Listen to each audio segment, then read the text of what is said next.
anterior yo había subido la prueba, pero la subí en la plantilla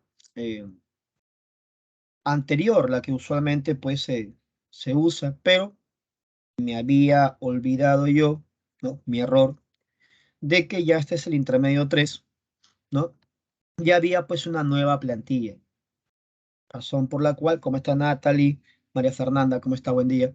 Razón por la cual, pues cuando intentaron dar la prueba, pues no se podía realizar. Ya se subsanó la situación y los compañeros, pues, el 50% dio la prueba de la manera inmediata, ¿no? Y otro 50% la dio en el transcurso del día. Luego conversamos del resultado, conversamos ¿no? de las claves, las respuestas, eh, conversamos de la estadística y todo ello. Como primera noticia de ello, ¿no? Entonces ya quedó claro el impasse, ya está solucionado. Como segundo punto, a ver si puedes entrar a tu archivo de Teams, donde están las carpetas correspondientes. He creado una carpeta adicional donde dice lectura complementaria y ahí te coloqué lo que es una lectura del nivel intermedio, ¿no? De Revolución Francesa. A ver si por favor le tomas un screen, ya sea a la carpeta, al archivo o a la lectura en sí, para que los compañeros puedan visualizar, ¿no? Ese documento.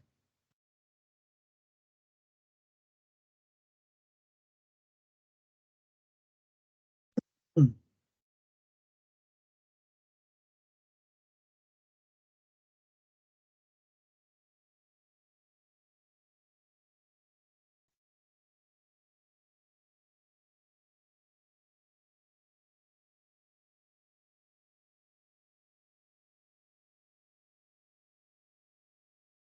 Ay, muchachos, ¿puedo hacer ese favor?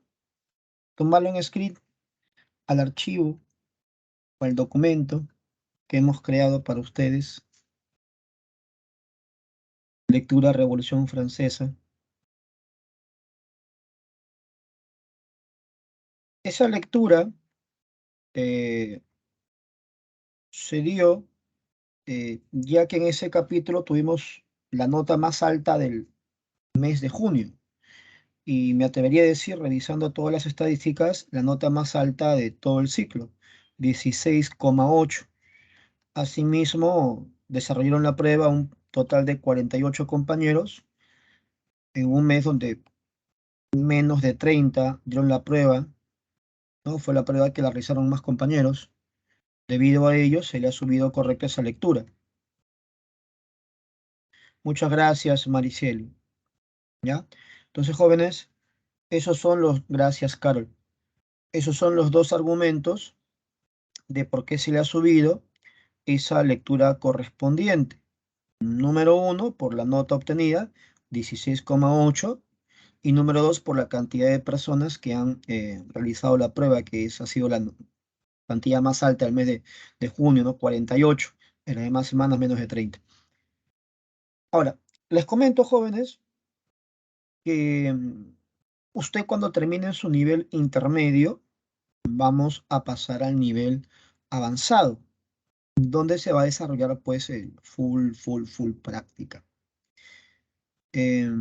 Normalmente las academias tienen una fecha específica de inicio para sus anuales, semestrales, repasos y demás, y una fecha específica de finalización, ¿no? Generalmente comienzan cuando termina el examen de admisión en marzo, ¿no? Ahí se inicia y termina pues cerca del próximo examen de admisión, ¿no? Los ciclos repaso. Pero sabemos pues que la pandemia ha trastocado todo esto. Hay gente que ha dejado de estudiar por la crisis económica, eso ya es una realidad palpable, ya lo sabemos. Y es por eso que la entidad, pues, institución Pitágoras, estableció un sistema llamado modular, en el cual se llevan dando inicios en diversos meses. Hemos tenido básicos en marzo, en abril, en mayo, en junio, en julio. Recuerda usted pues, que llevamos más de 2 años de pandemia, 2 años y medio, nos vamos para el tercer año prácticamente ya. Y lógicamente, pues al haber nuevos inicios, ha habido pues varios intermedios y distintos avanzados, ¿no? ¿Por qué le comento esto? Porque justamente esta semana me tocó dictar otra vez un salón avanzado. eh, Después de mucho tiempo, dicté un avanzado en septiembre del año pasado. Me ha tocado dictar otra vez pues un nivel avanzado. ¿Por qué, profesor? Porque no todas las aulas pues culminan su proceso de aprendizaje. Usted recuerde la cantidad de alumnos que eran inicio y cuántos son ahora, ¿no?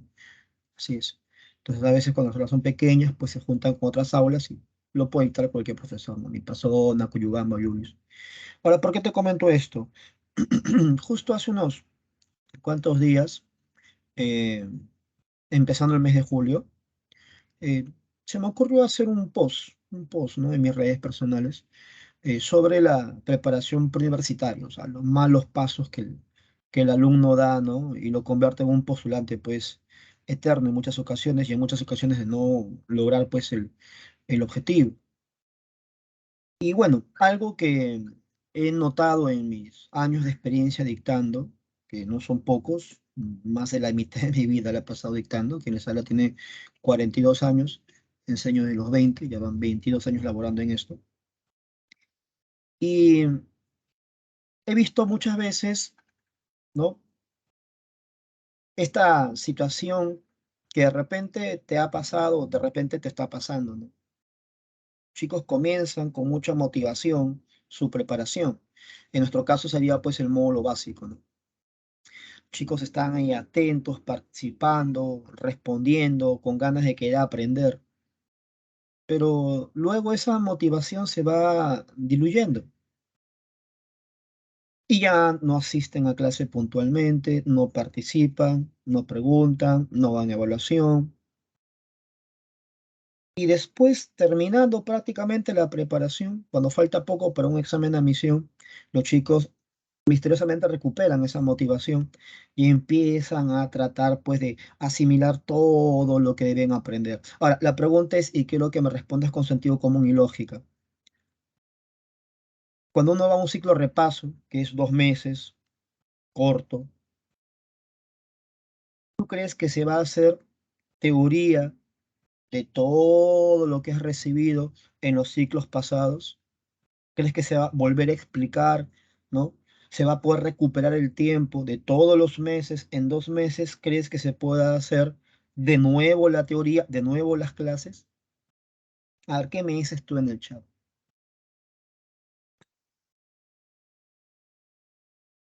Lógicamente, mi estimado Loro, la respuesta es no. Claro, no se puede recuperar el tiempo. Entonces, esto es lo que origina muchas veces, jóvenes, que muchos alumnos, en ese afán de recuperar el tiempo perdido, empiezan pues las amanecidas, ¿no? Empiezan a dormir cada vez menos, empieza el estrés, la ansiedad, y muchas veces esas cosas juegan a la hora de postular, pues, y no se termina consiguiendo el objetivo. Por eso, si usted eh, es consciente del trabajo que se ha hecho con mi persona y los consejos que siempre se han dado, siempre ha sido este, ¿no? Se estudia día a día, semana a semana, curso a curso, tema a tema, parejo, de principio a fin. ¿Para qué? Para que después en el siguiente nivel uno pueda poner en práctica todo lo aprendido y así poder competir, porque el examen de admisión es competencia. Y cuando un alumno no tiene pues esa idea clara de a qué está metido, pues se complica en su proceso de preparación, ¿sí? Esta semana ha sido, bueno, estos días, ¿no? El Día del Maestro. Muchos jóvenes me saludan por el Día del Maestro. Particularmente, es una opinión muy particular, muy personal mía. eh, no le tengo mucho, o sea, para mí es un día extra, un día adicional, no es algo especial, eh, porque muchas veces los jóvenes te saludan simplemente porque es la fecha, ¿no? A mí, y lo he dicho muchas veces, para mí el regalo más grande que un chico pueda darme a mí no es tanto en la evaluación, en las notas de encuesta, que muchas veces pues suelo salir bien, sino que muestre que está mejorando, que está aprendiendo, que está compitiendo, que está alineándose, y lo más importante pues que consiga su objetivo, ¿no?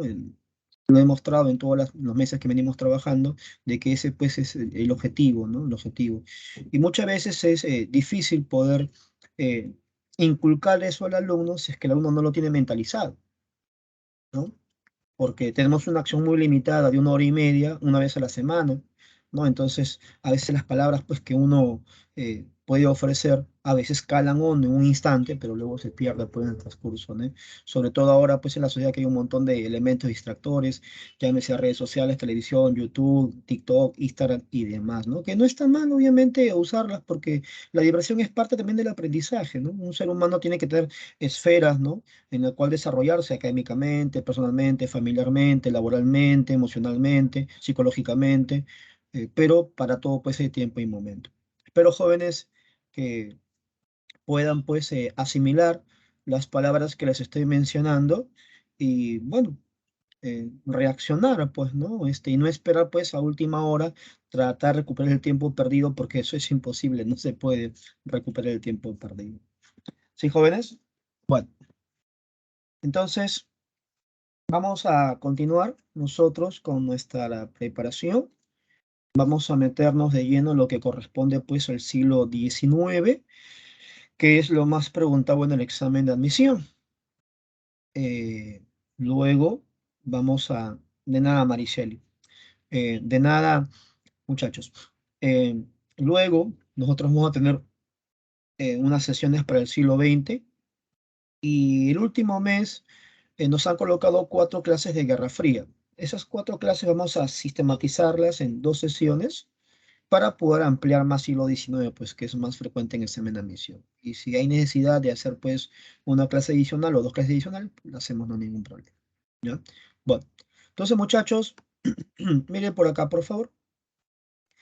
En la PPT tenemos, ¿no? Las causas de la Revolución Francesa que habíamos comenzado, pues, a hablar la semana pasada. La semana pasada hicimos independencia de las 13 colonias, lo ligamos con Revolución Industrial. La mayoría de las personas, al menos los que dieron la prueba, pues, captaron. Nos sacó una nota bastante buena, ya luego conversamos de ello. Y terminamos la clase hablando, pues, de las causas de la Revolución Francesa. Las causas económicas y las causas sociales. Entonces nos falta la causa política. Aquí tenemos, por ejemplo, que una causa política, pues es la búsqueda del poder por parte de la burguesía. Muchachos, la historia es un proceso. Y como tal, uno tiene que entender, pues, que no son puntos cancelatorios. O sea, las cosas que se van explicando nos sirven para entender temas posteriores. Lo he demostrado más de una ocasión. Entonces, nosotros ya sabemos que la Revolución Francesa es una revolución burguesa. Eso sabemos. Y una revolución se hace con la finalidad de tomar el control del Estado, de tomar el poder. Si usted recuerda la clase anterior, esa fue la definición que hicimos de Revolución Francesa. Por lo tanto, San Marcos pregunta, ¿cuál es el objetivo de la burguesía? Tomar el poder. Para eso es la revolución. San Marcos preguntó, significado de la Revolución Francesa, la toma del poder por parte de la burguesía. Sencillo, sencillo. Otra causa política es la debilidad del rey Luis XVI Borbón. La familia Borbón en Francia alcanzó su apogeo en el siglo XVII. El siglo XVII. Luis XIV fue el máximo rey que expresaba y encarnaba pues el absolutismo, ¿no? Su famosa expresión, el Estado soy yo, decía él, ¿no? Si comparamos pues a Luis XIV con Luis XVI, obviamente pues el gobierno de Luis XVI no se compara con Luis XIV, por eso hablamos de una debilidad política del rey. A eso le sumas que muchos ministros ya le habían propuesto al rey Luis XVI hacer cambios, hacer modificaciones, o sea, hacer pequeñas reformas para evitar justamente la revolución, para tratar de solucionar la crisis, ¿no? Que vivía pues Francia. Una de esas reformas era pues cobrarle impuestos, ¿no? A los miembros de la nobleza y el clero, o sea, el primer y segundo estado, que usted sabe no pagaban impuestos. Quien se opuso radicalmente a esas reformas, pues su esposa, la María Antonieta, ¿no? Entonces no tuvo la capacidad de gestión, la capacidad política para poder no hacer frente a la crisis. No tomó decisiones. Por eso hablamos de la debilidad del rey Luis XVI.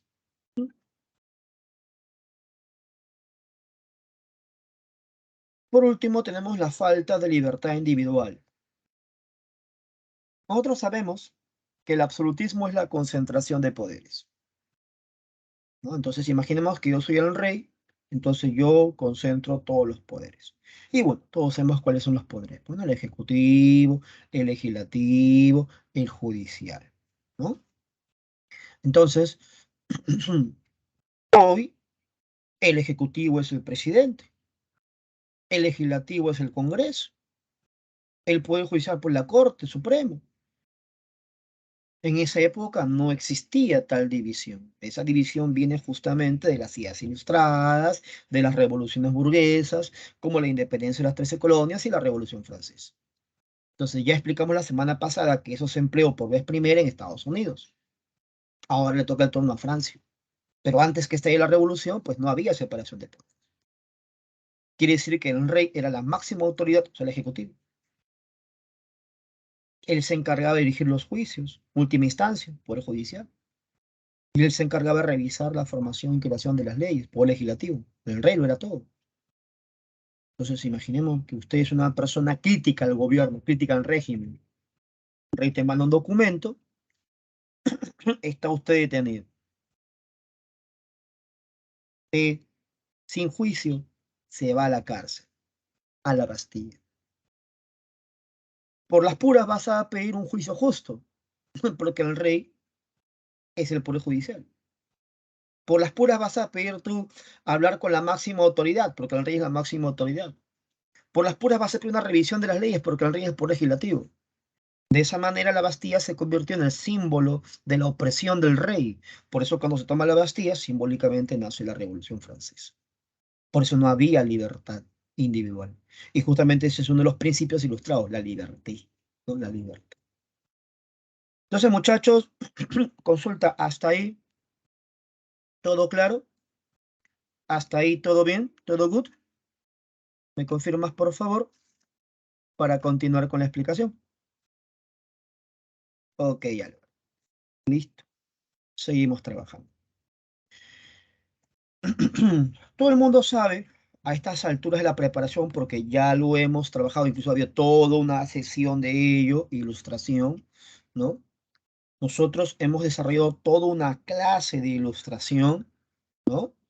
Lo hemos conectado con Revolución Francesa, con Revolución Industrial, ¿no? Entonces, imaginemos que hipotéticamente después a alguien no le quedó claro o simplemente pues faltó esa clase, no estuvo, no tuvo tiempo de ver la grabación, no lo sé. Entonces, vamos a hacerle recordar, vamos a hacerle recordar. ¿Por qué la ilustración es causa de la Revolución Francesa? Porque socava las bases del antiguo régimen. ¿Y cuáles son las bases del antiguo régimen? Lo hicimos en la clase anterior.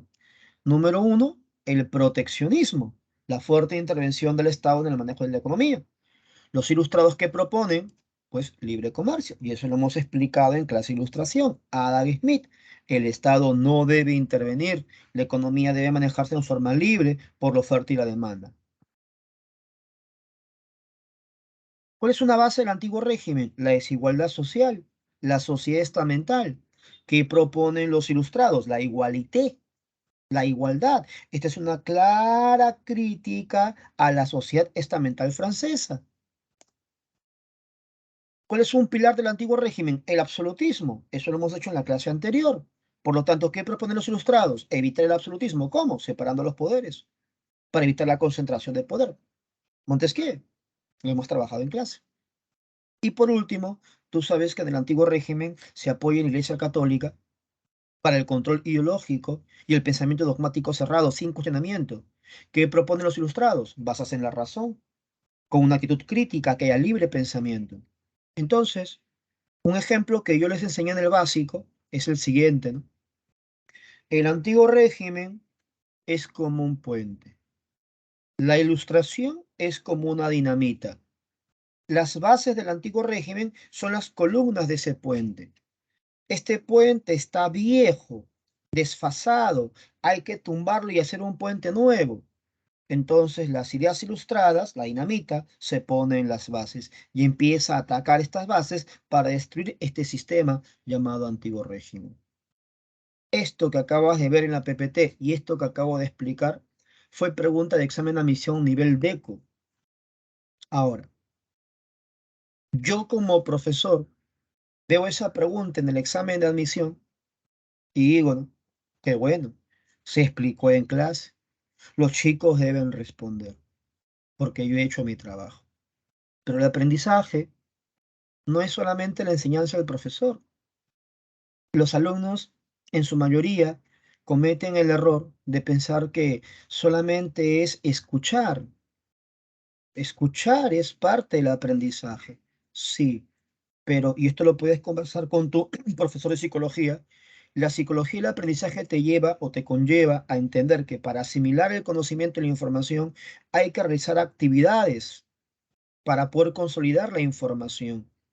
Porque si no la memoria, ¿qué hace? Olvida la información. Y eso es algo normal en el aprendizaje. Pero, pues, hacer actividades extras pesa, cuesta, cansa, demanda un tiempo que no todos están dispuestos a realizar. Es por esa razón, jóvenes, que muchos postulan, pocos pelean vacante y muchos menos ingresan. Esa es una realidad. Me tocó revisar la prueba de un alumno, recuerdo yo en ese año, y muy tristemente se me acercó y me dijo, profesor, yo no pude marcar esta respuesta, profesor. Yo le pregunté, ¿no? Joven, pero esto lo trabajamos en clase. ¿Por qué no puede usted marcar la respuesta? Profe, la verdad, profesor, sí, hijo. No sé qué cosa es socava, me dice. Entonces, ahí viene la importancia del razonamiento verbal. Ahí viene la importancia de la lexicografía, ¿no? Entonces, ¿cuántas veces, a ver, yo voy a hacer una pregunta, de repente un poquito incómoda, pero a ver si me la respondes, ¿no? Muchachos, ¿cuántos de ustedes practican RB? Es decir, desarrollan pues textos independientemente de lo que el profesor deja en clase, pues, o sea, por su cuenta, que hayan buscado preguntas de examen de admisión, de textos pasados, que se pongan a resolver, se controlan tiempo, ¿no? Se ven ahí estadísticamente, se ponen meta, ¿no? Voy mejorando, 3 de repente primero para comenzar, después 4 hasta llegar a 5. ¿Quiénes? Desierto de chat. Muchas veces, cuando los alumnos me conversan, me dicen, profe, yo no estudio tu curso, profe, porque son solo 2 preguntas, profe. ¿Para qué? Para estudiar para 2 preguntas, me dice. Entonces yo le digo, entonces estudias un curso en función de la cantidad de preguntas. Claro, profe, lo que me viene más es estudio, pues, profe. RD viene en 15 y no lo estudien. Entonces, ¿dónde está eso que estudias en función a la base de la cantidad de preguntas? Ahí lo dejo como reflexión nada más. Ahí lo dejo. Entonces, ¿qué cosa es socavar? Socavar es destruir. Socava las bases del antiguo régimen, destruye las bases del antiguo régimen. Recuerden que el examen de admisión nivel DECO ahora genera una idea integral. La historia está ligada a la economía, a la literatura, a la filosofía, ¿no? Al arte, historia comparada, historia del Perú, importante el desarrollo del razonamiento verbal. Lo que se busca ahora es un perfil completo de ingresante. Por eso la evolución del examen, pues. Bueno, entonces muchachos, con esta PPT, hasta ahí, ¿alguna pregunta? Para poder continuar ahora con los datitos, ¿no? Porque el análisis ya estaba ahí. Lo que viene ahora es la explicación de los eventos, los hechos ocurridos por la revolución, que nosotros ya lo conocemos porque lo hemos hecho en el básico en 2 sesiones. Vamos a hacer un repaso, básicamente, ¿no? Un recordaris, para pasar a temas chiquitos como restauración y revolución liberal, que son temas pequeñitos. Listo. A ver, continuamos.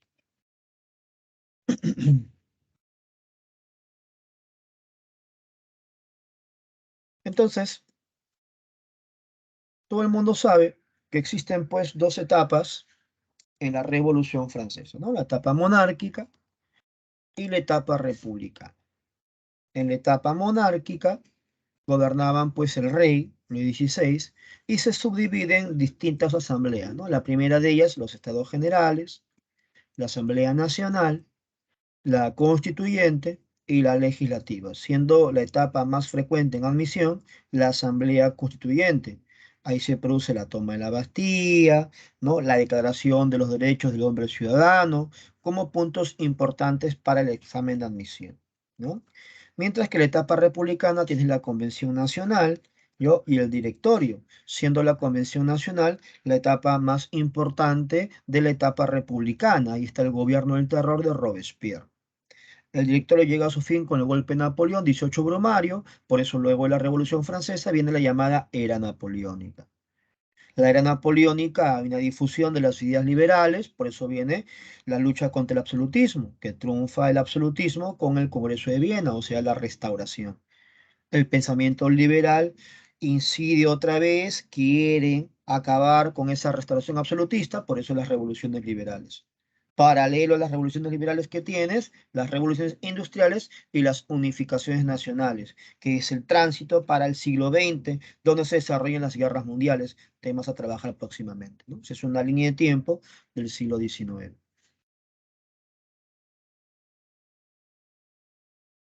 Entonces, profesor, ¿qué cosas son los estados generales? Como su nombre lo indica, los estados generales es la reunión de los tres estamentos, de la nobleza, el clero y el pueblo, ¿no? Estados generales. Esta asamblea no es una asamblea que se crea recién en la Revolución Francesa, no, señor, no. Se convoca durante la Revolución Francesa, eso sí, ¿no? Pero ya existía desde la época medieval. Fue creada por el rey Felipe IV el Hermoso. Felipe IV el Hermoso. Incluso en el siglo XVII, el hijo de Luis, el papá de Luis, de Luis XIV, Luis XIII, ¿no? Lo había dejado de convocar en el año 1614. Así es, 1614. Entonces, para 1789 han pasado casi 2 siglos de la última vez que se convocó a Estados Generales. Y eso justamente te va a permitir entender la razón, el por qué, ¿no? El por qué había pues un desentendimiento, una incertidumbre a la hora pues de votar. Por eso, si usted ha leído pues su PPT respectivo, ¿no? Ahí está el famoso sistema del voto, el problema del voto. ¿San Marcos ha preguntado estados generales? Sí, San Marcos preguntó. ¿Qué es lo que preguntó? La finalidad, el objetivo. ¿Qué buscaba el rey con la convocatoria de estados generales? Normalmente, cuando se convoca estados generales, es para intentar solucionar una crisis. Es lo normal. Para eso era esa asamblea. Entonces, vamos a ver. ¿Qué dice acá? Ahí está. Propuesta por Necker. Profesor, hágame recordar, ¿quién es Necker? Necker era pues el ministro de Economía del rey de Francia. Bueno, uno de los tantos ministros que tuvo Francia, ¿no? Es el más conocido. Por esa cartera pasaron pues Turgot, Calonne, Brienne, ¿no? Y Necker en 2 ocasiones. ¿Quién lo convoca? Pues el propio rey. Luis XVI, que ya sabemos es de la familia Borbón. Y acá está la respuesta a la pregunta de examen de admisión San Marcos, ¿no? ¿Cuál es el objetivo de la convocatoria de estados generales? Solucionar la crisis financiera. Pero hay un detalle. ¿Cómo vas a solucionar esa crisis financiera? Normalmente, a lo largo de la historia, los estados buscan generar ingresos a partir de la presión tributaria, es decir, del cobro de impuestos. Pero nosotros ya sabemos quiénes son los que pagan impuestos. Básicamente el tercer estado. El primero y segundo están exentos de pagar impuestos. ¿Qué significa eso? Que están exonerados de pagar impuestos. Mm. Y es por esa razón que viene pues el tema de la votación. Habían dos propuestas, el voto por cabeza y el voto por estado. ¿A quién le conviene que el voto sea por estado? Pues a la nobleza y al clero. ¿Por qué, profesor? porque sus votos cuentan como uno. Solo son 3 estamentos. Sumados sus votos, van a ganar el tercer estado, pues. Entonces, profesor, el voto por cabeza le conviene al tercer estado. Así es. ¿Por qué, profesor? Porque el voto por cabeza implica un voto por diputado, un voto por representante. En la asamblea fueron 1.200 personas, 300 miembros de la nobleza, 300 miembros del clero y 600 del tercer estado. Profe, pero habría un empate. 300 más 300, 600 contra 600. Claro, técnicamente habría un empate, pero recuerda tú que existe bajo clero y baja nobleza. Y básicamente los que poseen grandes privilegios es el alto clero y la alta nobleza. Es por esa razón que ahí habría el desbalance que favorecería al tercer estado, pues. Ujú. Si usted recuerda la clase anterior, la sociedad francesa tenía aproximadamente un 1% de nobles y un 2% de clérigos. O sea, el 97% de Francia era del tercer estado. Y de ese 97%, el 90% era campesino. Sociedad, pues, recuerda con rezagos feudales. Entonces, ellos consideraban que es injusto que el 3% posea pues los privilegios y riquezas y el 97% sea pues explotado y encima que pocos representantes de ese 3% tomen las principales decisiones, ¿no?, de la economía francesa. A la pregunta, ¿quién quiere que el tercer estado siga pagando impuestos? Lógicamente el tercer estado va a decir, Penel, no estoy de acuerdo. La nobleza que va a decir, sí, claro, también. Por eso la divergencia de votos, pues. Si le preguntan, ¿la nobleza y el clero deben pagar impuestos? Tercer estado va a decir, pues sí, nobleza Nel, clero Nel. Por eso ellos votaban por estado, o era su propuesta de votar por estado, pues. Mm, Entonces, muchachos, no se llega a ningún acuerdo. Y como no se llega a ningún acuerdo, ¿qué hace el tercer estado? Se retira. Y al retirarse el tercer estado, lógicamente están desautorizando al poder del rey, porque el rey es el único que puede clausurar la asamblea, ya que él es quien convocó dichas. Incluso hubo una respuesta del conde Mirabeau cuando fue llamado a quedarse en la reunión, rechazando, ¿no?, el llamado del rey. Y entonces el rey, herido en su autoridad, busca evitar que el tercer estado sesione, haga una asamblea. Y por eso mandó a cerrar todos los palacios, todos los salones del Palacio de Versalles. Pero quedó solamente abierto un solo salón, donde se practicaba un deporte, el deporte de la pelota. Por eso este evento se le conoce como el retiro a la sala del juego de la pelota. El tercer estado ahora se llama Asamblea Nacional. La reunión del tercer estado se llama Asamblea Nacional y hacen un juramento, no separarse hasta darle a Francia una constitución. Por eso se convoca luego a una siguiente asamblea, llamada Asamblea Constituyente, donde se va a elaborar dicha constitución. Todo lo que he explicado, como siempre, está en tu respectiva PPT. ¿No me crees? Ahí va, mira. ¿Qué te he dicho? ¿Cómo se intenta solucionar la crisis? A través de impuestos, o sea, medidas tributarias. ¿Qué problema se genera? El problema del voto. ¿Cuáles son las propuestas? Voto por Estado. ¿Quién lo defiende? La nobleza y el clero. ¿Cuál es la contrapropuesta? El voto por cabeza. ¿Quién lo defiende? El pueblo.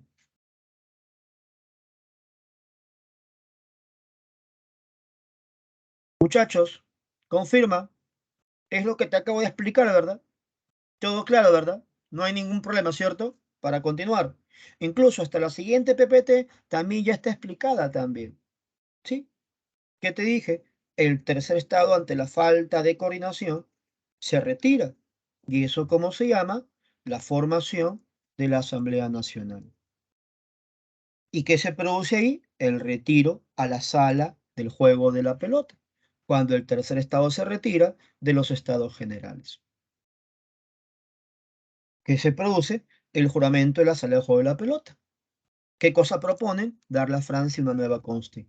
Por eso es que viene luego la Asamblea Constituyente, donde están los elementos más importantes de la Revolución Francesa: la toma de la Bastilla, la organización de la Guardia Nacional, la eliminación de los privilegios feudales, la Constitución Civil del Clero, la Declaración de los Derechos del Hombre Ciudadano y la Constitución de 1791, que ahora vamos a pasar a analizar uno por uno de esos términos. ¿Ya? Un ratito, si me permites, quiero entregarte algo. Vamos a entrar acá al YouTube.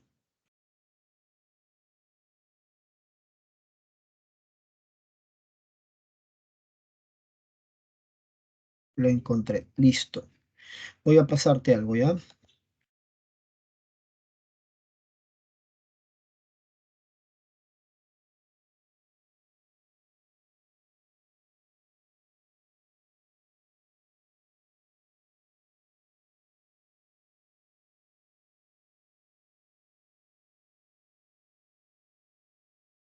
Listo.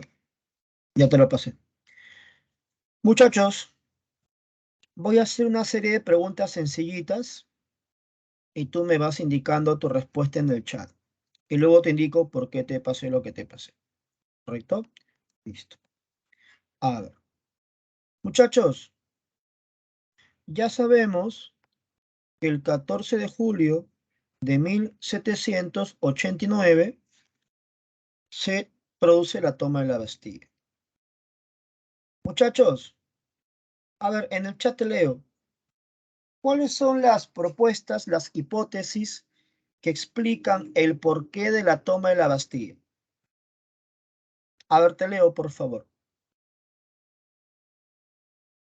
¿Por qué se produce la toma de la Bastilla?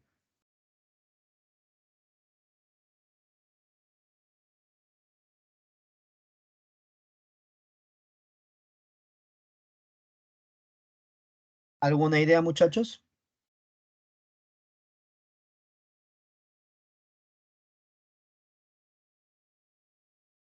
Ya sabemos que se produce ese evento. Ya sabemos cuándo se produce. Ya sabemos su trascendencia. Ya sabemos qué es la Bastilla. La pregunta es por qué se toma. ¿Cuál es la causa? Por el descontento popular. Ya. ¿Alguna otra intervención? Solo tengo el intento de respuesta de Álvaro por el absolutismo del rey. ¿Ya?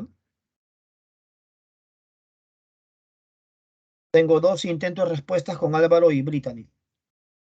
De ahí, nadie más. Son 49 conectados. A ver, vamos a explicar, mi estimado Pablo. Una posible respuesta clásica, ¿no? Es por el tema eh, de la liberación de los presos políticos, ¿no? Como sabemos, la Bastilla es una cárcel, entonces las personas fueron a la Bastilla a liberar a las personas, ¿no? Que estaban prisioneras. Es una posible respuesta, ¿no? Sin embargo, solamente habían 4 presos políticos y sus nombres no trascienden en el tiempo, así que por ahí no va la cosa. Otra posible respuesta era la destitución de Necker. Había corrido el rumor que Necker estaba encerrado en la Bastilla. Justamente me hablan de descontento popular, ¿no? Esa era la razón, ¿no? Necker había propuesto pues que pague impuestos la nobleza y el clero y lo terminan despidiendo. Entonces el pueblo como que se identificaba con Necker porque sus propuestas trataban de aliviar las tensiones sociales populares. Pero Necker no estaba en la Bastilla, no estaba encerrado ahí. Pero es una propuesta muy fuerte, una hipótesis bastante fuerte de por qué se toma la Bastilla. Justamente el video que te acabo de mandar, no sé si habrán revisado el link, ahí está, dice Revolución Francesa en 16 minutos, infonimados. Es un video bastante curioso, ¿no? Donde a través de dibujos animados explica la Revolución Francesa. Eh, Parece que es simple, ¿no? Uno ve dibujo animado y dice, su profe, pero yo soy nivel intermedio, profe. Eso mándalo para el básico, profe. No, la información que brinda es interesante, sí. Por ahí uno que otro error que si me prestas atención a la clase lo puedo hasta poder descubrir, ¿no? Porque siempre hay que contrastar la información, no, no asimilar pues que todo lo que escuchas es cierto, ¿no? Pero un lenguaje bastante fresco ahí, te lo dejo para que lo revises, ¿no? Cuando tengas tiempo después de la clase, ¿no? En la tarde, fin de semana, ¿no? Te puede ayudar ese video a la explicación que estamos realizando. Sí, gracias, jóvenes. Sí, es mi obligación darte videos. Jóvenes, la otra versión, que es la que tiene más peso, es muy simple. Vas a iniciar un proceso revolucionario. Se entiende que necesitas armas. La Revolución Francesa es un movimiento político-militar. Con abajo Becho no vas a tomar el control del Estado. Entonces, necesitas armas. La Bastilla las tiene. Necesitas pólvora. La Bastilla es un polvorín. ¿De qué te valen armas sin pólvora? ¿Se entiende, jóvenes? Esas son las tres hipótesis que se manejan para explicar por qué se toma la Bastilla. Número uno, la lucha contra el absolutismo, liberación de los presos políticos. Número dos, descontento popular por el encierro supuesto de Necker. Y número tres, la busca de armas y pólvora para la revolución. ¿Les quedó claro, muchachos?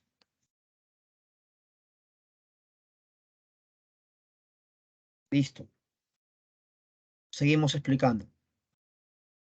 Ahora, voy a hacerte una pregunta y por favor agiliza el tiempo. Si la respuesta la tienes, me la indicas. Si la desconoces, me pones en el chat, desconozco, no recuerdo, y yo paso a explicar.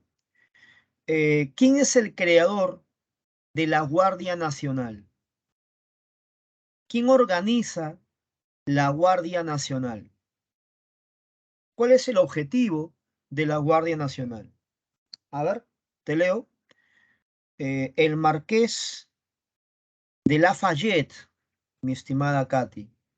El Marqués de Lafayette es el creador de la Guardia Nacional, ¿ya? Ese Marqués Lafayette, más adelante, durante la Asamblea Legislativa, va a ser el líder de los famosos constitucionalistas, los que querían una monarquía con poder del rey limitado, una monarquía constitucional, también conocido como los fuldenses. Ese Marqués Lafayette incluso va a estar presente en la Revolución Liberal de 1830. Es el Marqués Lafayette. Ese Marqués Lafayette el que negoció el apoyo francés a la independencia de las 13 colonias. Estuvo presente en tres procesos revolucionarios: la independencia de las 13 colonias, la Revolución Francesa y la Revolución Liberal de 1830. Solamente Katy me indicó desconocer y a las otras preguntas no tengo ningún intento de respuesta. Muchachos, ¿para qué sirve la policía? ¿Cuál es el objetivo de la policía?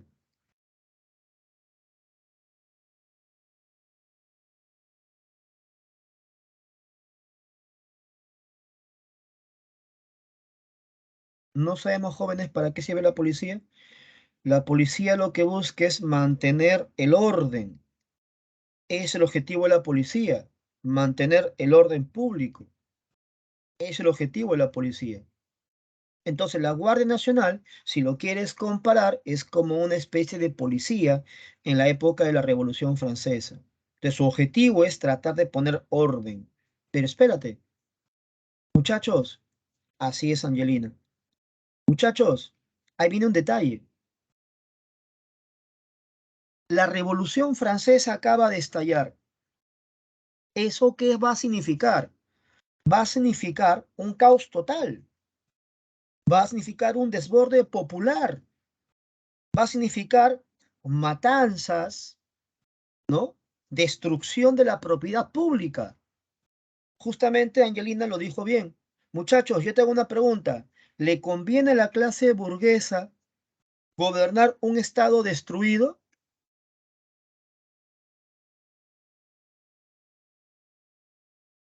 Obviamente que no.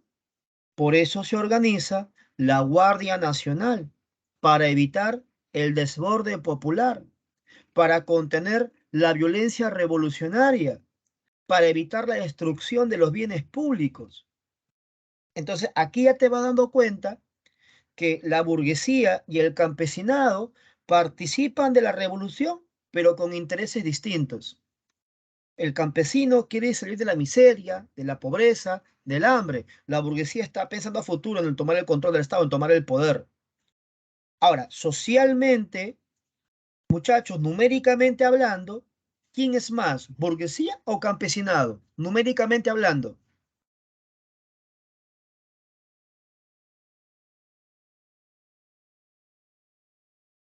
el campesinado.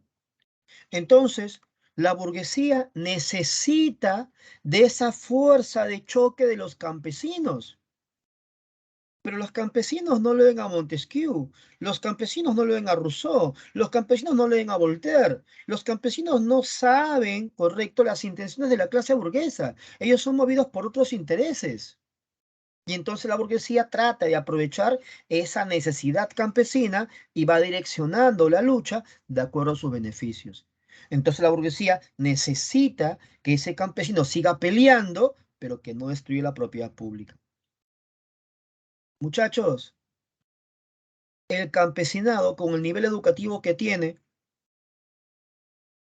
podrá darse cuenta de esta situación, tomará conciencia de esta manipulación, entenderá la realidad.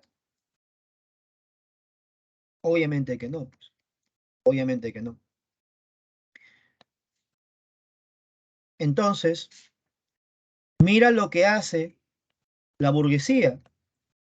La burguesía elimina los privilegios feudales. ¿Qué significa eliminar los privilegios feudales? Eliminar la servidumbre, eliminar los impuestos feudales, como por ejemplo, ¿cuál, profe? Eliminación del diezmo. Entonces el campesino, feliz de la vida, porque ahora es libre, ya no es un sirviente. Ahora ya no paga tributos a la iglesia. Pero muchachos, según lo explicado, ¿tú crees que la burguesía está haciendo esto en favor del campesinado?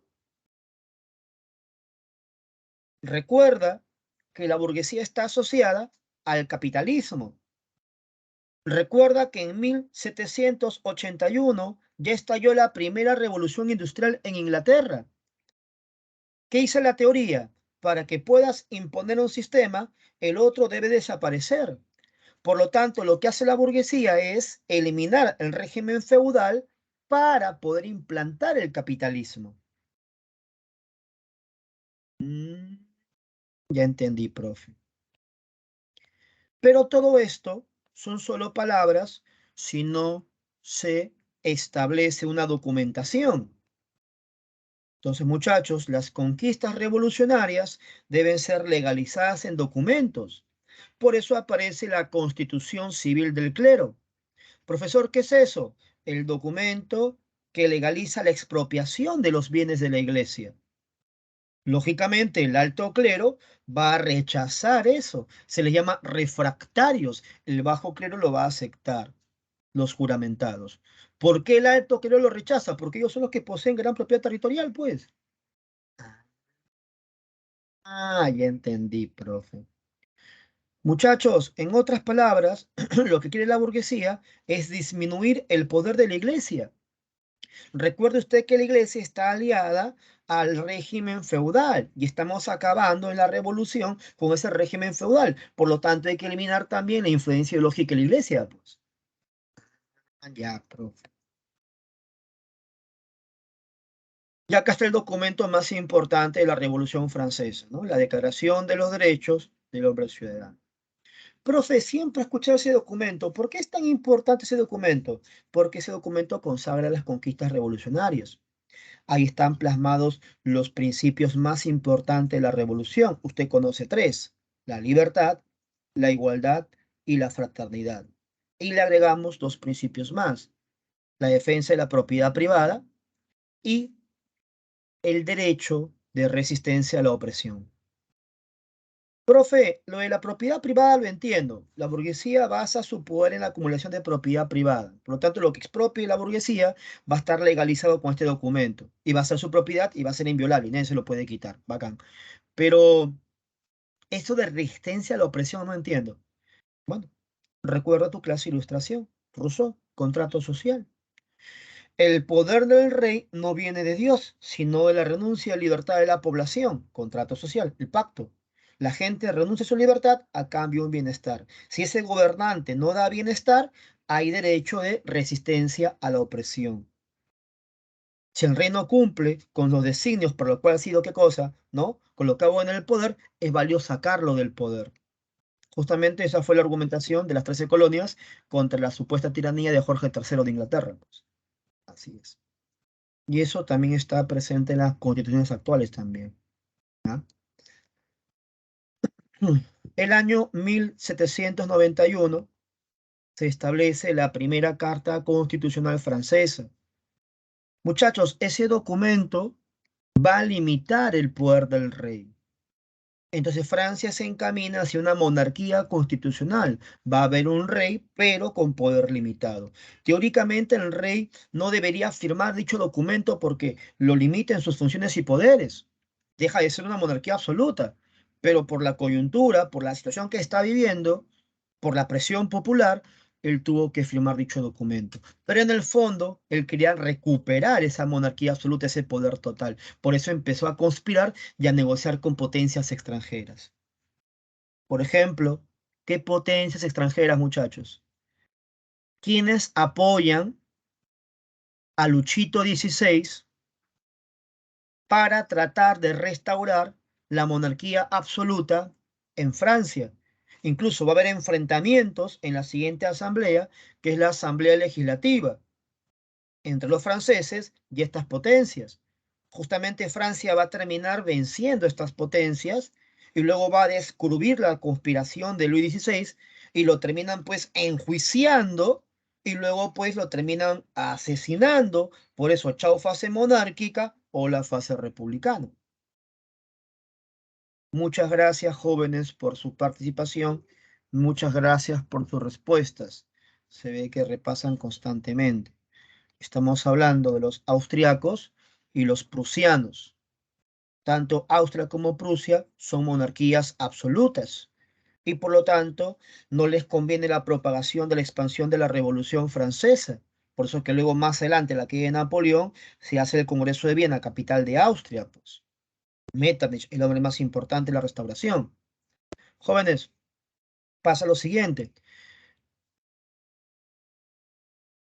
El rey tiene como esposa a María Antonieta y María Antonieta es hija del emperador de Austria. Ah, esa es otra razón de por qué Austria interviene en Francia para acabar con la revolución.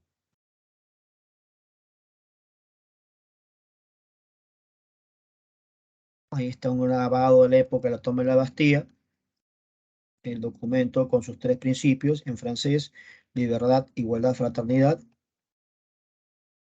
Y acá te lo que te venía explicando. Se produce la intervención extranjera de Austria y Prusia, que buscaban establecer la monarquía absoluta. Pero se produce la batalla de Valmy. En esa batalla de Valmy, los franceses logran vencer a la alianza de Austria y Prusia. Muchachos, producto de esta victoria de Francia sobre Austria y Prusia es que va a surgir una canción muy famosa, que es el himno nacional de Francia. ¿De qué canción estamos hablando, jóvenes?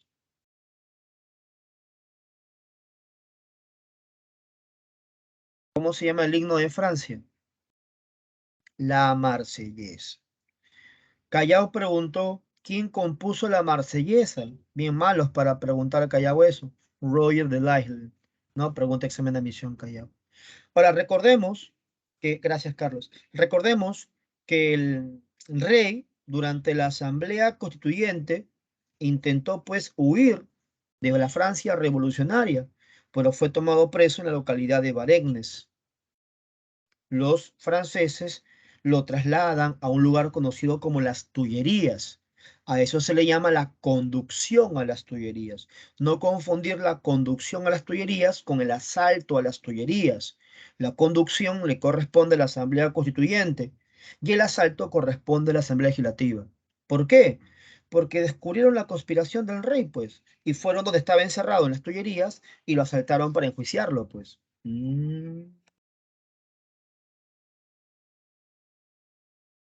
Ahí está, el asalto a las Tullerías.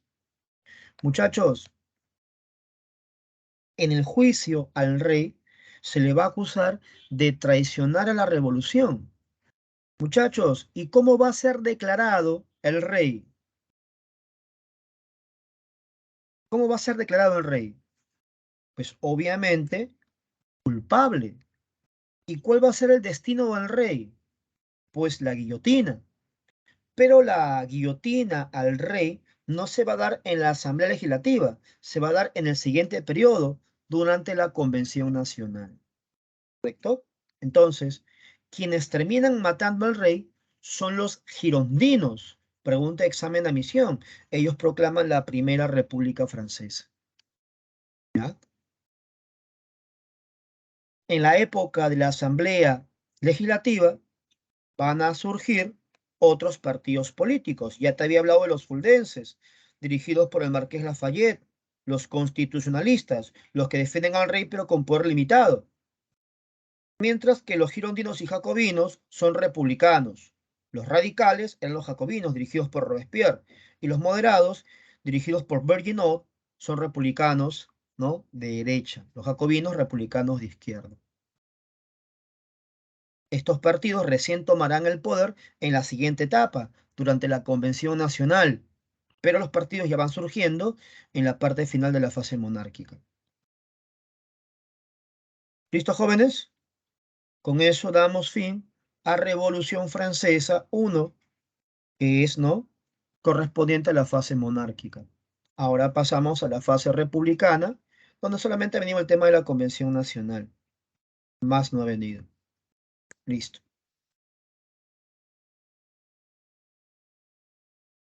Ahí está la Marsellesa.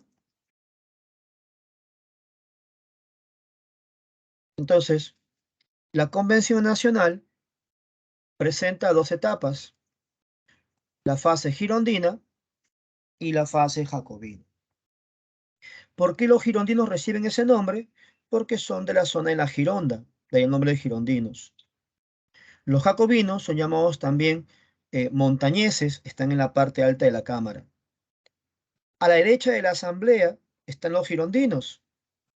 De ahí que en la actualidad a partidos políticos conservadores se les llame partidos de derecha. Los jacobinos ubicados en la izquierda. De ahí que en la actualidad a partidos políticos que buscan transformaciones radicales se les suele llamar partidos de izquierda. De ahí vienen los conceptos de la Revolución Francesa. Ambos son burgueses. La diferencia es que los burgueses, que son la alta burguesía o gran burguesía, son los girondinos. La pequeña y mediana burguesía son los jacobinos. Entonces, cuando los girondinos llegan al poder, para ellos la revolución ha terminado. Por eso se convierten en moderados conservadores. Como los jacobinos todavía no tienen beneficios, ¿qué buscan? Radicalizar la revolución. Por eso son radicales. ¿Sí, jóvenes? Como te acabo de indicar hace unos minutos, son los girondinos quienes ejecutan al rey. Por lo tanto, si los girondinos ejecutan al rey, pues se elimina la monarquía como forma de gobierno. Lógica. Justamente acá a la derecha tienes un grabado, ¿no?, con la cabeza de Luis XVI guillotinado, ¿no? Ahí está. Por lo tanto, si se elimina la monarquía, ¿qué se forma? La república. ¿Y como es la primera vez que ocurre? Pregunta, examen, admisión. Primera República Francesa, 1792. Ya te expliqué en la PPT anterior por qué se ejecuta a Luis XVI: por traición a la patria, por conspirar contra la revolución. Entonces se forma una coalición. Profe, ¿qué es una coalición? Son las alianzas de estados absolutistas que buscan evitar la propagación de la Revolución Francesa. Y se producen movimientos en contra de la revolución, como por ejemplo al sur de Francia, en la región de Vendée. Profe, ¿y por qué habría movimientos en contra de la revolución? Muy fácil de entender, pues. Muchachos, Pregunta, ¿todas las personas en Francia tienen la misma condición socioeconómica? ¿Toda la sociedad francesa tiene las mismas características políticas? Obviamente que no, pues. Entonces, los que están a favor de la revolución son los campesinos explotados, los pocos obreros que hay, la burguesía que aspira al poder. Entonces, ¿quiénes van a estar en contra de la revolución? Pues los que no eran explotados, pues. El alto clero, la alta nobleza. Entonces, hubo gente que con la revolución perdió sus privilegios y estas personas que buscaban acabar con la revolución. Por lo tanto, este movimiento contrarrevolucionario se entiende, se da pues a partir ya de aquellos sectores sociales que han perdido sus privilegios, la alta nobleza, el alto clero. Ya, profe.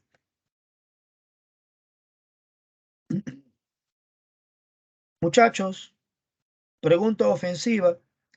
Esa fotografía que estás viendo en la parte inferior izquierda, ¿a quién le corresponde? Esa pequeña fotografía que estás viendo en la parte inferior izquierda, ¿a quién le corresponde?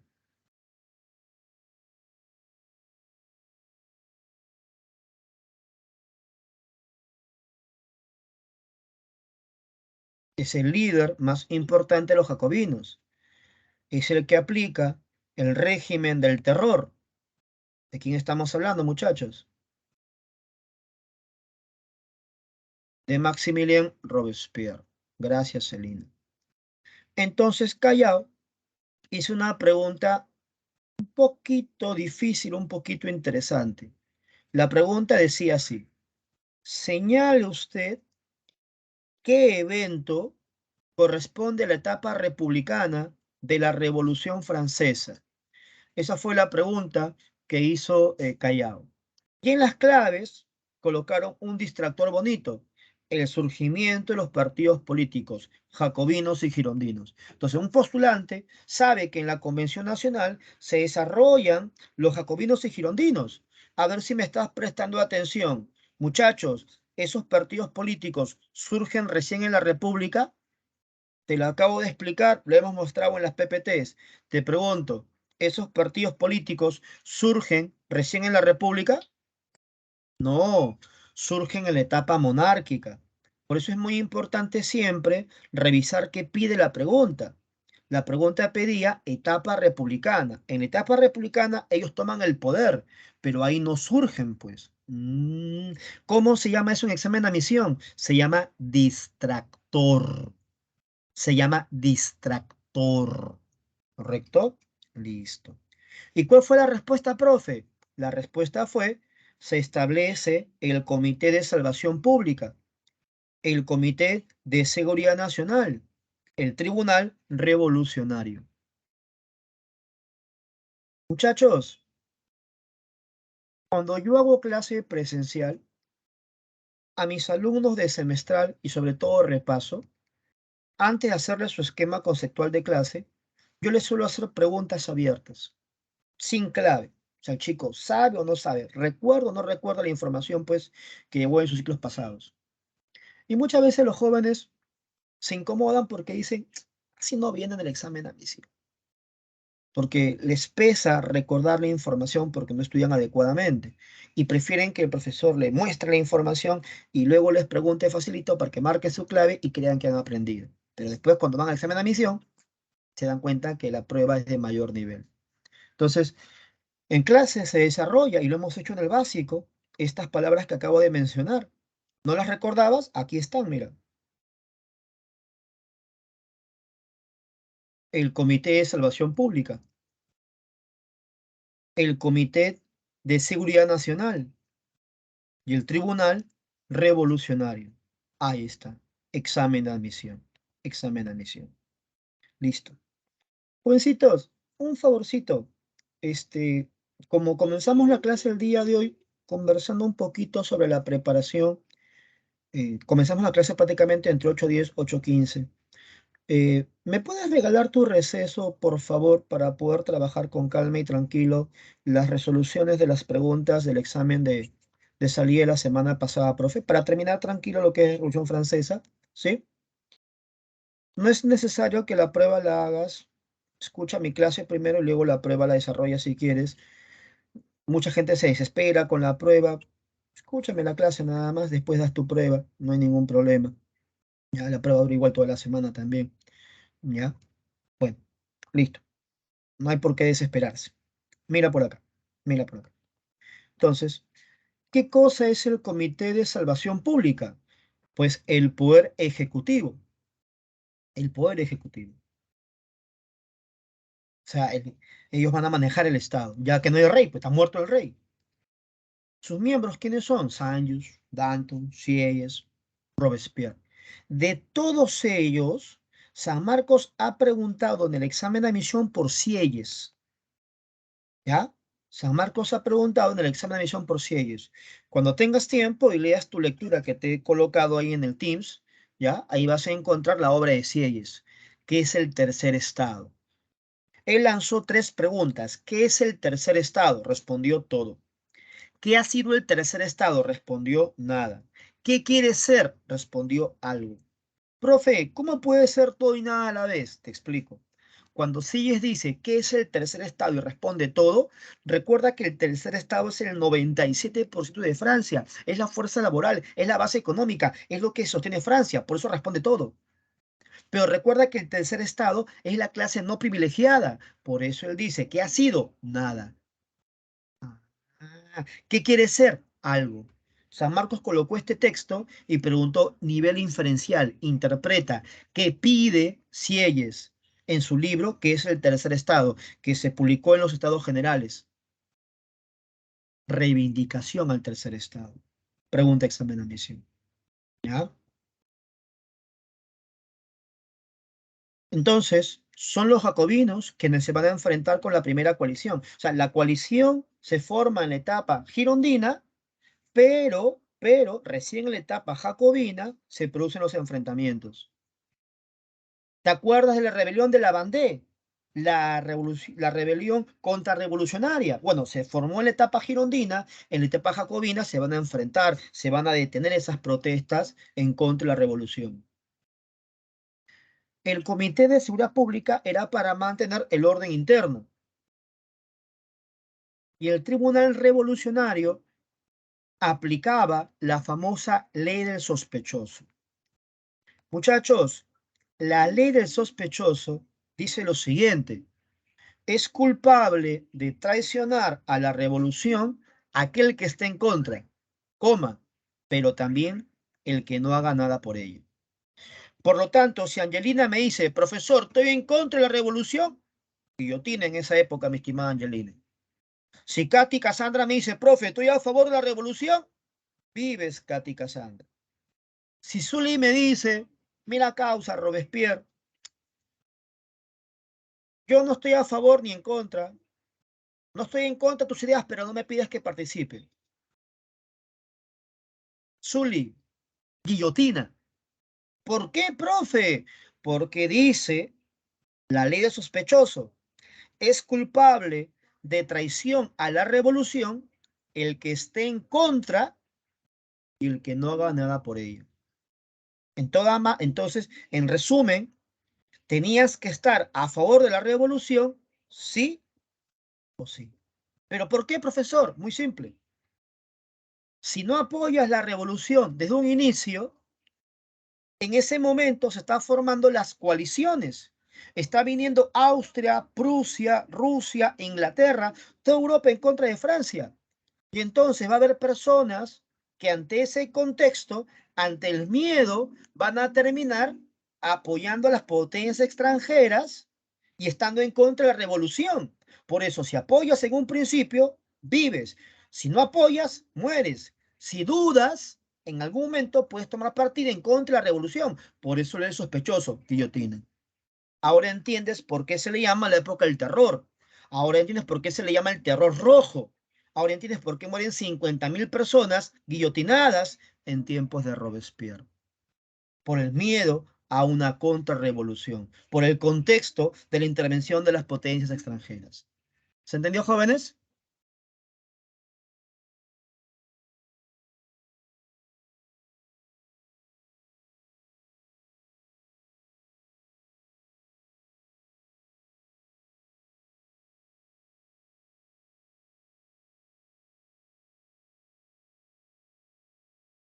Entonces Robespierre pudo derrotar a la primera coalición.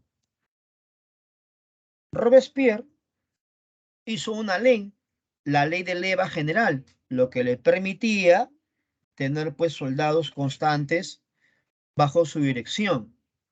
Las levas se aplican en los procesos revolucionarios. En la Revolución Rusa, por ejemplo, tema que vas a estudiar para la próxima semana, se establecían levas para que las personas vayan obligados a pelear, ¿qué cosa? Al frente en la Primera Guerra Mundial, tema que te mandé a estudiar para hoy. En el caso peruano, durante la época de la violencia subversiva contra Sendero, era muy común las levas y el toque de queda. Personas que estaban en la calle fuera de la hora eran levados, levantados, llevados a la fuerza militar, luego desaparecidos y llevados como carne de cañón a pelear contra los subversivos en Ayacucho, por ejemplo. Entonces, el régimen del terror está asociado a las matanzas, pero no solamente a las matanzas, hubo otras acciones importantes de Robespierre, como por ejemplo elaboró una nueva constitución, de acuerdo a los intereses burgueses jacobinos. Ahí se propuso el sufragio universal. Profesor, ¿qué cosa es sufragio universal? El sufragio universal es para todos. El sufragio universal, muchachos, ese concepto con el tiempo ha ido ampliándose. En el Perú recién tenemos sufragio universal propiamente dicho, recién con la Constitución de 1979, porque los analfabetos no podían votar. En 1956 recién las mujeres accedían a elecciones generales presidenciales, Manuel Odría. Y en el 30 recién podían votar por elecciones municipales las mujeres. Es decir, el sufragio universal en el Perú se ha ido consiguiendo en forma gradual en todo el siglo XX, jóvenes. En el siglo XVIII lo proponían los jacobinos burgueses de Francia, luchando contra el sufragio censitario. ¿Sufragio censitario? ¿Qué es eso, profe? Un sufragio que establecía que tu acceso al poder estaba en función a tu capacidad económica. Mientras más poder económico tienes, más acceso al poder te dan. Ya, ya, ya, ya. O sea, profe, no todo fue matanza en Robespierre. Bueno, es lo que más se le conoce, lo más característico, es lo que se suele mencionar, pero no es lo único que ocurre en su gobierno. Ya te mencioné que hay que acabar con la influencia de la iglesia, bajo la perspectiva, te estoy hablando no de los burgueses, obviamente, ¿no? Para eso se establece un Estado laico. ¿Qué es un Estado laico? Sin influencia eclesiástica. Es un Estado laico. Por eso que más adelante Robespierre, que vive pues de las ideas de la Revolución Francesa, propone una educación laica también, pues. Mira cómo se va conectando todo, ¿te das cuenta? Y lo que ya te expliqué, el derecho a rebelión. Si el gobernante que ha sido representado y elegido ahí no busca el bienestar colectivo, es válido rebelarse ante su poder. La ley del máximo superior. ¿Qué es eso, profe? Como Francia vive una crisis económica terrible, los productos se congelan. ¿Para qué? Para que la gente lo pueda consumir, para que no puedan subir más los precios. ¡Qué bacán, profe! No necesariamente. ¿Por qué, profe? Ya se aplicó acá en el Perú eso. ¿Cuándo, profe? Alan García, congelamiento de precios. Profe, pero no está bien que los productos no suban para que la gente pueda consumir los productos. El problema es por qué las personas no pueden consumir esos productos. O sea, imaginemos que el pan que está a 20, 30 centavos, en el mercado internacional suba a 40, 50 centavos. Ya que en el Perú se baje a 10. Socialmente la gente va a decir, qué bacán, pan a 10 centavos, muy bien. Pero la pregunta es, ¿por qué no puedes comprar un pan a 20? Porque tu poder adquisitivo no es el adecuado. Por ahí va la cosa. Ah. Entonces, en tiempos de Alan, se congeló los precios, pero el mundo internacional estaba en crisis, fin de la Guerra Fría, caía la URSS, y entonces los productos debían costar más, y Alan hacía medidas. Pregúntale a tu papá cuando vayas a tu casa, cuando vayas, mi mente está en presencial. Cuando tengas tiempo, estás en casa tú. Cuando tengas tiempo, a tu papá le preguntas, papá, papá, ¿qué son los paquetazos? Y él te va a decir, no, cuando Alan salía, pues, ¿no? Al balcón a anunciar medidas, o sea, subir de precios. Y como el poder adquisitivo no daba para comprar sus productos, ¿qué hacía Alan? La maquinita emitía billetes, pero sin respaldo financiero. ¿Qué generó eso? Hiperinflación. 7.632% de inflación. Por eso en los 90, cuando Fujimori llega, ¿qué es lo primero que tiene que hacer? Liberar los precios, pues. El famoso Fujishock. Le entrevistaron a mi amigo Vargas Llosa. El señor Vargas Llosa, ¿cómo quiere hacer usted, cómo va a solucionar el tema de la crisis económica en el Perú? Ah, tenemos que hacer medidas liberales, tenemos que liberar los precios. Muchachos, quien te habla, te responde, no por los libros, sino porque lo he vivido en esta parte. Un pan estaba 0,10 céntimos, o sea, la décima parte de un ferrito. Un litro de gasolina estaba 0,5 céntimos, o sea, la mitad de un ferrito. Le preguntaron a Fujimori, Fujimori, ¿usted va a subir los precios? Fujimori dijo, no, yo no voy a subir los precios.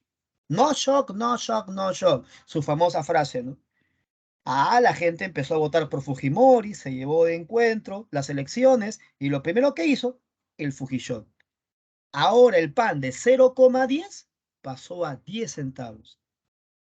Un litro de querosene costaba una china de 0,5 a 50 céntimos. En aquella época la diferencia era pues terrible, 10 veces más.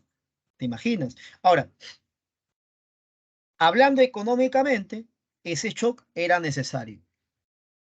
¿Por qué Fujimori dijo que no lo aplicaría? Porque políticamente las personas votan por aquellas personas que le dicen lo que quieren escuchar. Y eso pasa en todo nivel, en toda área de trabajo.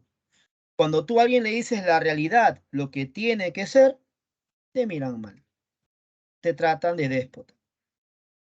Cuando dices las cosas dulces, engañando a la gente, ahí está, más tranquilo, ahí tienes el apoyo. Generalmente pasa esas cosas. Y en política, aún más. Entonces, muchachos, la ley del máximo superior, desde el punto de vista social, bueno, ¿no? Económicamente, hay una crisis que no se soluciona. Mm, Todo lo que te he explicado lo vas a ver, ¿no? De Alan Fujimori con tu profe HP, seguramente, de cajón lo vas a ver.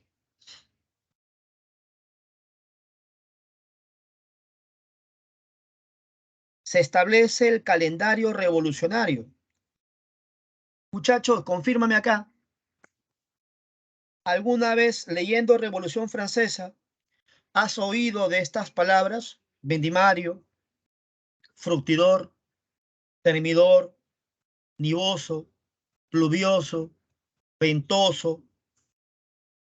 Si es así, es porque has leído meses del calendario revolucionario. Nosotros usamos el calendario, ¿no? Juliano, donde nuestros meses tienen nombres de dioses latinos romanos. ¿Qué? Sí, enero es en honor al dios Jano, febrero en un dios honor al Febo, marzo en honor a Marte, y así sucesivamente. Entonces, en Roma se va a usar las estaciones para poder establecer los meses. Si hace niebla, nivoso. Si hace nieve, nivoso. Si hace lluvia, pluvioso. Si hace calor, termidor. Si hace bruma, brumario. Ah, de ahí viene, profe. Pero, profe, ¿pero por qué? ¿Por qué? Te explico por qué. Muchachos, en geografía les han enseñado a ustedes que las estaciones son dos, equinoccios y solsticios. En los equinoccios, la distribución de los rayos solares son equitativos, por eso los días y las noches duran más en otoño y primavera. En cambio, en verano e invierno, tú sabes que en verano los días son más largos, noches más cortas, y en invierno al revés, noches largas, días cortos, por iluminación solar, pues. Un principio fundamental de la burguesía es la igualdad, la igualité, por eso toman como referencia las estaciones. Metafóricamente, la igualdad coincide, ¿no? La igualdad social del mundo terrenal con la igualdad astronómica, ¿no? Ese es su argumento. Profe, ¿debo conocer todas las fechas? No, no, no, no es necesario. La fecha que debes conocer solamente son dos. El famoso 9 Termidor, que es el 28 de julio de 1794, que es la fecha en la que se ejecuta a Robespierre y se pone fin al régimen del terror, la llamada reacción termidoriana. Ahí tenemos la guillotina, invento de Juan Manuel de Guillotín. Y acá tenemos a un sans-culottes, pregunta de examen de admisión. ¿Cómo se llama el sector social clase paupérrima de Francia, los marginales? Los sans-culottes. Profe, ¿por qué se llaman sans culottes? En francés son los sin calzón, en castellano. El culotte es un pantalón corto distintivo de los aristócratas de los nobles. Como te das cuenta, este señor tiene un pantalón largo, o sea, no lleva culotte. Por lo tanto, no es noble, es marginal. Sans culotte. Pregunta examen admisión. Bacán, profe. Entonces, se va a llamar a una última asamblea. ¿Cuál, profe? El directorio.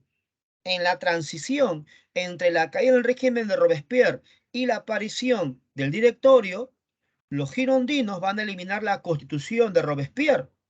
Por lo tanto, eliminan el sufragio universal y restablecen el voto censitario, que ya te expliqué en qué consiste. Acceso al poder según tus ingresos. Este directorio tuvo dos asambleas. El Poder Ejecutivo, dirigido por el presidente llamado director, de ahí el nombre directorio, que eran cinco. El más importante, Juan Pablo Barras, en francés, Jean-Paul Barras. Y el Poder Legislativo, el Consejo de los Ancianos, que eran los senadores, y el Consejo de los 500, que eran los diputados.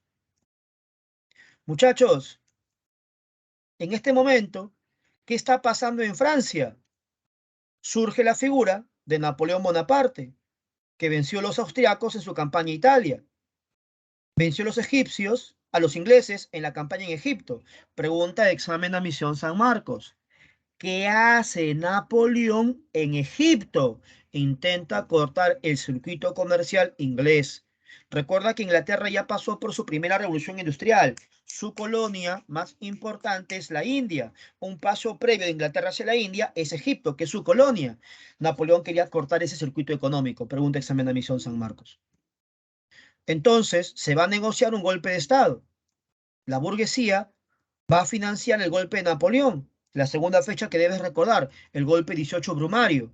Muchachos, escúchame con atención. Esos son datos. La cosa ahora es interpretar el dato. ¿Por qué la burguesía apoya el golpe de Napoleón? Porque Francia tiene dos grandes problemas, uno interno y uno externo. ¿Cuál es el problema externo? Las nuevas coaliciones, las nuevas potencias extranjeras. Se necesita entonces una figura militar y política capaz de enfrentar a esas coaliciones. Y Napoleón cumple con el perfil. Es un genio militar. Lo demostró en la liberación de Tolón. Y hay protestas internas en Francia. Muchachos, la situación del campesinado no ha variado mucho. Con el rey, sin el rey, con girondino, jacobino. Por lo tanto, hay personas que empiezan a levantarse dentro de Francia. Hay protestas sociales. Y como Napoleón es un héroe de guerra, por lo tanto, una figura pública y popular, carismática, la idea es colocar a Napoleón en el poder para aliviar esas tensiones sociales. Muchachos, ese último análisis se entendió. El objetivo de la burguesía al respaldar el golpe de Estado de Napoleón era internamente calmar las tensiones populares y a nivel externo enfrentarse a las coaliciones, como que Napoleón se enfrentó a las coaliciones, ¿no? Durante la expansión de la era napoleónica, pero al final esas coaliciones terminaron, ¿qué cosa? Venciéndolo y por eso viene la restauración, pues. ¿Está bien, muchachos? Bacán. A ver, gentita, prácticamente no hay mucho que decir porque un ratito dejamos esto aquí, terminamos con Revolución Francesa. Hemos hecho dos clases en una, ¿no? En el básico lo hicimos en una sola sesión, en dos sesiones. Acá lo hemos hecho en una, que es lo que pide el programa. A ver, muchachos, voy a compartirte un material rapidito. Me indicas tú si lo visualizas. A ver. Jóvenes, confirma por favor si se ve la nueva PPT que estoy compartiendo.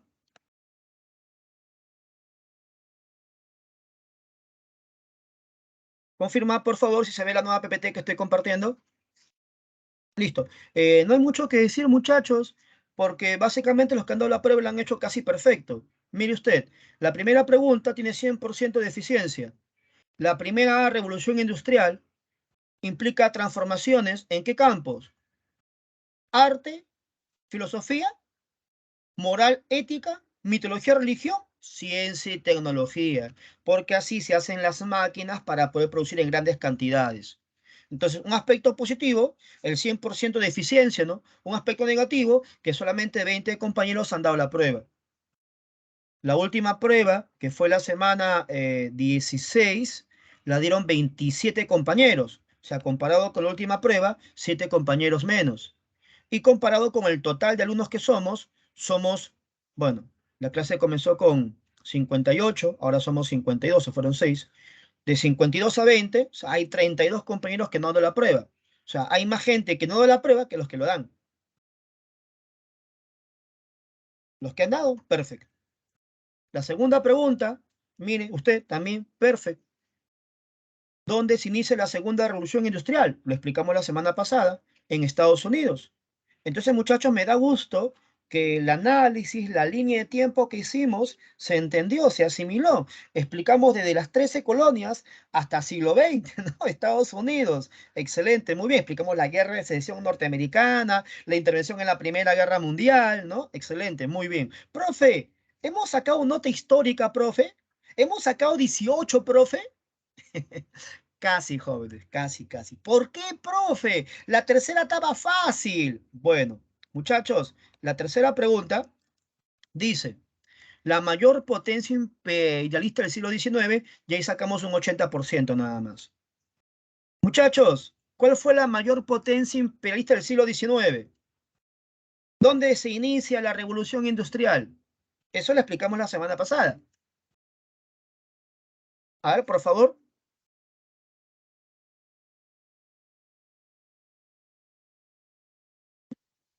Hello, jóvenes. Inglaterra. Gracias, Álvaro. Excelente. Inglaterra, Inglaterra, Inglaterra. Entonces, mire, ve. 16 han marcado bien, pero 2 marcaron Francia. Francia es la segunda potencia del siglo XIX, detrás de Inglaterra. Distractor. Y 2 compañeros me han marcado Estados Unidos. Pero muchachos, Estados Unidos recién va a desplazar a Inglaterra como potencia en el siglo XX, justamente después de la Primera Guerra Mundial. Justamente después de la Primera Guerra Mundial. A ver, muchachos, ayúdenme por favor. Entonces, la semana pasada te dije, producto de la revolución industrial, se generó un fenómeno llamado imperialismo. Y ese imperialismo implica una lucha por el control de materias primas, mercados y colonias. Y esas rivalidades imperialistas son lo que van a originar la Primera Guerra Mundial. ¿Ya? Eso lo debes recordar. Un evento que cambia el curso de la guerra es la Revolución Rusa, tema que va a estudiar para la próxima semana. Y otro evento es el ingreso de Estados Unidos. Por eso cuando Estados Unidos entra a la guerra y termina ganando, surge como potencia luego de la Primera Guerra Mundial. Porque la guerra estuvo en Europa. Europa estaba destruida y Estados Unidos sus fábricas quedan intactas, no son afectadas por la Primera Guerra Mundial, razón por la cual desplaza a Inglaterra como potencia del siglo XIX. ¿Qué tal, muchachos? ¿Se entendió?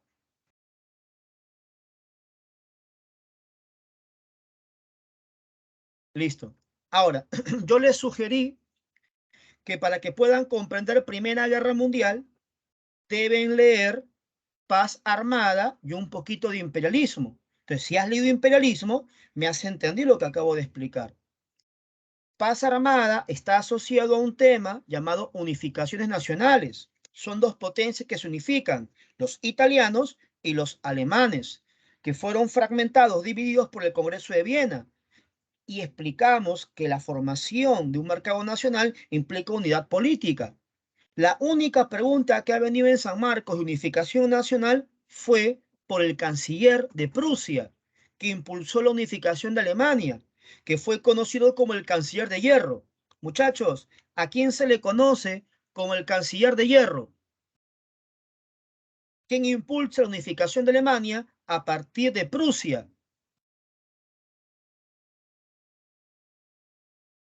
¿Alguien por ahí? Estamos hablando de Otto von Bismarck. Excelente, mi estimado Álvaro. Profe, ¿y por qué es tan importante la unificación de Alemania? Muchachos, lo explicamos la semana pasada, porque Alemania nace tarde. Cuando Alemania nace, empieza a armarse y las potencias rivales de Alemania también se arman, lo que se llama la carrera armamentista. Y cuando revienta el chupo, estalla la Primera Guerra Mundial. Ya, profe, bacán, bacán. Entonces, la próxima semana, tu tarea es resumen de Entre Guerras. que no es nuevo para ti, porque en el básico ya hemos hecho Revolución Rusa, ya hemos hecho fascismo, lo único nuevo para ti sería Crack de 29 y Guerra Civil Española, ¿ya? Entonces lo más importante es Revolución Rusa y fascismo. Entonces, muchachos, eh, yo he solicitado a mi jefe Julius para modificar pues el temario del intermedio, porque obviamente pues 4 temas en una sola sesión, ¿no? Es un poquito complicado, ¿no? Vamos a ver cómo nos va el día de hoy, porque la nota que hemos sacado ha sido bastante alta. Hoy hemos sacado 16,8. Ningún compañero 0, ningún compañero 6, 4, 12 y 16, 18. Hemos empatado a la nota de Revolución Francesa. Entonces, teóricamente hablando, yo debería subirles un material de Revolución Industrial por la nota que han sacado, al igual que francesa, pero solamente mandó la prueba 20. Entonces, demuéstrame que lo que hemos conversado el día de hoy ha calado hondo en ti la reflexión, que tienes que trabajar, tienes que ser responsable, y entonces yo le subo a usted su material de lectura de Revolución Industrial y me animo a hacer una, ¿no?, clase para poder nivelarnos con los temas de avance, ¿correcto? ¿Sí, muchachos? Entonces, somos conectados en estos momentos 49 compañeros, se fueron solo 3. Espero 49 respuestas mínimo entonces en su evaluación del día de hoy. Y la próxima semana continuamos como siempre donde nos quedamos. Si es que veo que hay una recuperación importante del salón, coordino una clase entre las semanas, si no ya posterior lo hablo con ustedes. ¿Listo? Acá, muchachos, cuídense. Nos vemos la próxima semana. Saludos.